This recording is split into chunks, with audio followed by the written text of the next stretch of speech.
We zijn natuurlijk eigenaar geweest van het grootste kerstdiorama, van Europa. En tijdens het verzamelen van die beelden voor het kerstdiorama kwamen we natuurlijk heel erg veel dingen tegen. En onder andere papieren kerststallen en kartonnen kerststallen. En die vonden we eigenlijk zo leuk en interessant en dat werd een nieuwe verzameling. We hadden vorig jaar eigenlijk ook een expositie kerst in karton in Orientalis in Nijmegen. En toen we thuis kwamen hadden we de expositie in feite kant en klaar thuis staan. En toen hebben we contact opgenomen met het museum in Dokkum. Of zij eventueel geïnteresseerd waren hierin. En ze waren geïnteresseerd. Omdat we graag in de laatste maanden van het jaar een hele warme tentoonstelling wilden hebben. Een bijzondere afsluiting van een heel bijzonder jaar.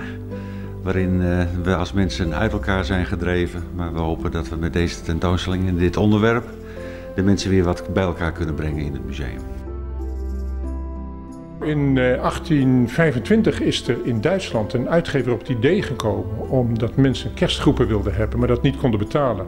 Om een uitknipplaat van een kerststal te maken. Dat werd zo'n succes. En er zijn steeds meer van die platen verschenen, bouwplaten verschenen enzovoort. Het heeft zo'n 100 jaar geduurd. En dat is in Duitsland wat verdwenen, maar in Tsjechië, in Polen is dat nog steeds cultuur.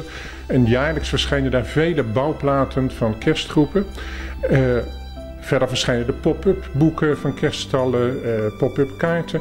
En in deze expositie is eigenlijk een overzicht van wat er in de afgelopen 200 jaar aan uitknipstallen, aan bouwplaten, aan pop-up boeken, uitdrukkaarten is verschenen.